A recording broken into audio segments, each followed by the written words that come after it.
I'm Phil Rawlins, and this is my story of hope and unity.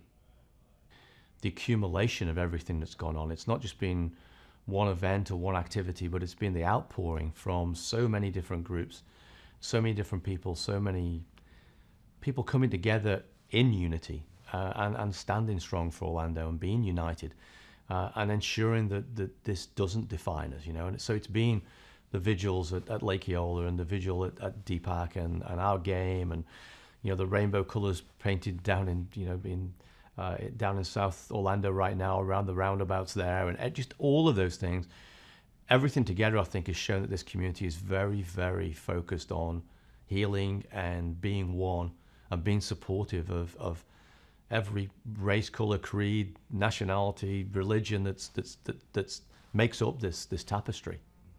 That doesn't surprise me, because you say our supporters clubs have always been supportive of everything that we've done and the right moves in the community and supportive of initiatives and events and everything else. So it didn't surprise me that with such a tragedy we would have that kind of response from our supporter base. We always have had, and I think we always will.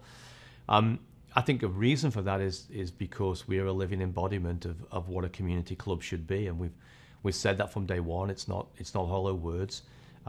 We put a lot of effort, literally, resources, money, everything into the community and into doing what we believe to be right for the community and giving back to the community. So anybody who follows us and anybody who knows that about us, and so that's their expectation of us, and they buy into that and they follow along. I think it was amazing for me, the weekend, just to see the outpouring of support from all of the community, not just the supporters end of the ground, but around the whole stadium. When they themselves came up with the let's do a rainbow stadium, and I was amazed how well that worked, given it was probably about 48 hours notice of people to do that. They committed to it, they came out.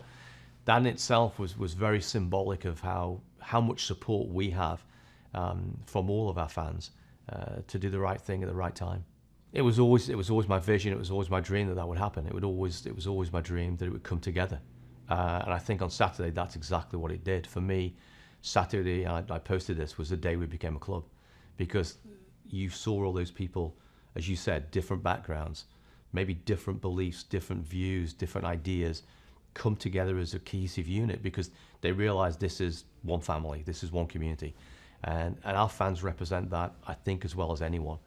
And to see the way they came together, the way they broke down barriers, the way they stood behind Orlando, because that's what they were doing. They were saying, what happened is not Orlando. We are Orlando. This is how we are. Let us show you, world, how we are. This is what we believe in, and this is our community. And I think outside of Orlando, there's not a lot of people that know what Orlando stands for. They know us for our parks. They come here, maybe they go to Universal and Disney or whatever, or go off to the coast. They don't know the community of Orlando, the working community that makes up our fan base. And this is, in my opinion, the most inclusive community I've lived in anywhere in the United States. It's a big small town where everybody knows everyone, and I've never seen a community of this size that's more diverse, that's more committed to doing the right things, and that's more open. So it was fantastic to see that response manifest on Saturday night at Camping World Stadium.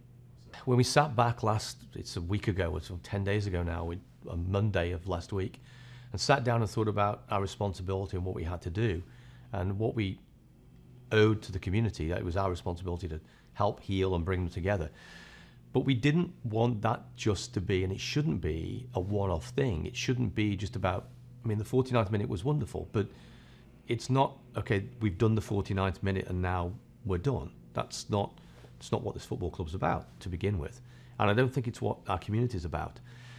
So we wanted something that, yes, in the moment commemorated and in a way celebrated the lives of the victims. But at the same time, we wanted something that was ongoing, that would be a permanent reminder, that in 5 years' time, people could look at and say, that happened in our community, and it should never happen again. So we wanted, yes, the short term to happen and the right healing to go on, but we wanted a long-term memorial for the 49 who lost their lives so tragically. That's why we decided upon the rainbow seating, because obviously when people are sat on the seats, you won't see them, right? But when that stadium is empty, or when a stadium is filling up on a game day, there will be very clearly, just as there were the 49 balloons in Camping World Stadium on Saturday night, there will be the permanent reminder that we lost 49 souls on 6/12.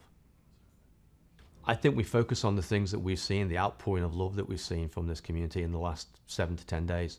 That's what we should focus on. Many people have said that this doesn't define Orlando. I've said it several times. It doesn't define Orlando. This person was not even from the Orlando community, okay? And yet they chose to come into our city to carry out this terrible act. That isn't us. What you've seen in the last 7 to 10 days is who we are. It's a community that's very united. And as I said earlier, it's a community that's the most diverse that I've ever seen. That's what we should focus on, right? We should focus on the love that this community has for each other, and not the hatred that was embodied in one man. The only thing I would come back to, and it's because I don't look at one particular moment per se. I mean, people talked about, the bells being rung on the Monday night outside of Deepak, and it was overwhelming as a moment. And if there's one moment that struck me more than anything, it was that moment. The bells. I remember saying to my wife, "The bells are going on too long." Not that they were going on too long. It was too many lives.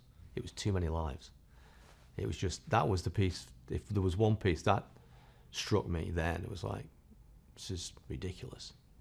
How can we lose so many people?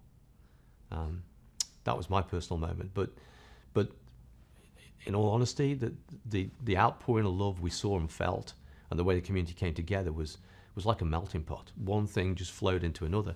And I think that's what really, we need to focus on, and what defines us is that continual melting pot of good energy and positive energy and love that we feel for each other. That is what we need to take forwards. And that for me will be the single biggest memory I take away from the week.